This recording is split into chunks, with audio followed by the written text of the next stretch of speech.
খাদিজা বললে ভালো লাগে না? প্রথম নারী যিনি কালিমা পড়ে ইসলাম ধর্ম গ্রহণ করেছেন,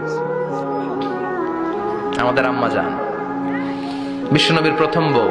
25 বছর বিশ্বনবীর সাথে সংসার করেছেন, 3 বছর বিশ্বনবীর সাথে জেল খেটেছেন, শিয়াবে আবি তালেবে।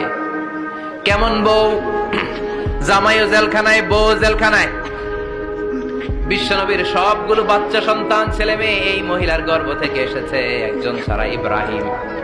ইব্রাহিম বিশ্বনবীর আরেক বউ মারিয়ার গর্ভে এসেছে, বাকি সব খাদিজার গর্ভে। যে আমরা ফাতেমা, বিশ্বনবীর কন্যার নাম কি? ফাতেমার মায়ের নাম কি? খাদিজা। সুবহানাল্লাহ। ফাতেমা, রুকাইয়া, উম্মে কুলসুম, জায়নাব, এই 4 জনের মাই খাদিজা।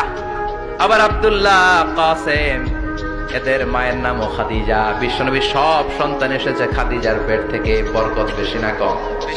বিশ্বনবী ভয় পেলে খাদিজার কাছে গেলে ভয় কেটে যেত। সাহস যোগাতেন, শেল্টার দিতেন, ছাতার মতো মাথার উপরে দাঁড়িয়ে থাকতেন। আল্লাহু আকবার। বিশ্বনবী বলতেন, রুজিকতু হুব্বাহা, খাদিজার ভালোবাসা আমার অন্তরে আল্লাহ রিজিক হিসেবে দিয়েছে। আবার বিশ্বনবী বলতেন, আল্লাহ যেই কিয়ামতের দিন বন্ধু বন্ধুরে চিনবে না, ভাই ভাইরে চিনবে না, কেউ কাউরে চিনবে না, ওই কঠিন দিনে আমি আমার খাদিজারে যেন ভুলে না যাই, আমার খাদিজারে যেন দেখা মাত্রই চিনতে পারি এটা আমার খাদিজা। খাদিজাকে নিয়ে মা আয়েশা একদিন একটা কটু কথা বলেছিল। ও নবী, কবে আপনার এই বুড়ি মহিলা, বুড়ি বউ খাদিজা ইন্তেকাল করেছে, তারপরে কত সুন্দরী সুন্দরী বউ আমরা এসেছি, আমার ভালো লাগে না? খালি বুড়ির কথা কম কেন? খালি বুড়ির কথা স্মরণ করেন। আমরা আছি, আমাদের দিকে তাকান, আমরা কত সুন্দরী, আমরা কত ভালো। বিশ্বনবী রেগে গেলেন, মা আয়েশাকে এইভাবে ধরলেন। জীবনে কোনোদিন কোন স্ত্রীর গায়ে হাত তোলে নাই, শুধু ওই দিন মা আয়েশাকে এইভাবে ধরেছিলেন আর বলেছিলেন, আয়েশা খবরদার, জীবনে এই কথা বলবা না। আমার খাদিজা আমার বিপদের দিনের সঙ্গিনী, তোমরা আমার সুখের দিনের সঙ্গিনী। তোমরা কেউ আমার সাথে জেল খাটো নাই, খাদিজা আমার সাথে জেল খেটেছে 3 বছর। কয় বছর? 3 বছর।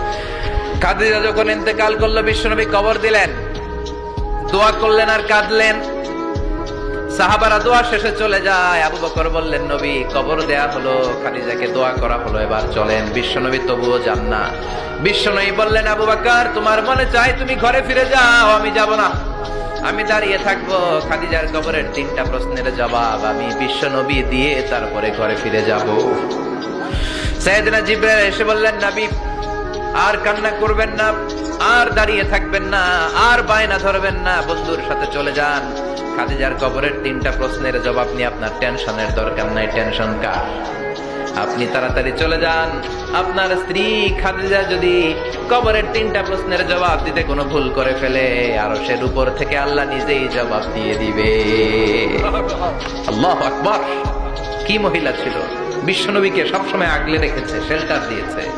প্রতিভক্ত ছিল। খাবার নিয়ে বিশ্বনবীর জন্য এদিক সেদিক যেতেন, বিশ্বনবী না আসলে খেতেন না। বিশ্বনবীকে কলিজার চাইতো বেশি ভালোবাসতো, প্রতি যা বলবে তাই শুনতো। ও মায়েরা, খাদিজাতুল কুবরার জীবনী থেকে আপনাদের জন্য শিক্ষা হলো প্রতিভক্তি। কি ভক্তি? এখন প্রতিভক্তি নাই, আমরা করি নারী ভক্তি। এখন নারী নির্যাতন কমে গেছে বাংলাদেশে, বেড়ে গেছে পুরুষ নির্যাতন। কথা কম। এখন আমরা ভক্তি করা লাগে। আমরা ভক্তি না করলে ঘরে খাওয়ান নাই, এরকম ঝামেলা আছে না নাই? কথা বলেন। আপনাদের নাগাইশের মহিলারা অনেক ভদ্র। নাগাইশের মহিলারা নিশ্চয়ই পতিকে অনেক ভক্তি করে। মায়েরা, বোনেরা, আপনার স্বামী যদি আপনার উপর নাখোশ থাকে, আপনার ইবাদত আপনাকে বাঁচাতে পারবে না। বিশ্বনবী ফাতেমাকে বললেন, ফাতেমা তুমি বিশ্বনবীর মেয়ে হতে পারো, কিন্তু আলী যদি তোমার উপর নাখোশ থাকে, তোমার সব শেষ, সব শেষ। আবার বিশ্বনবী বললেন, আমি যদি এক আল্লাহ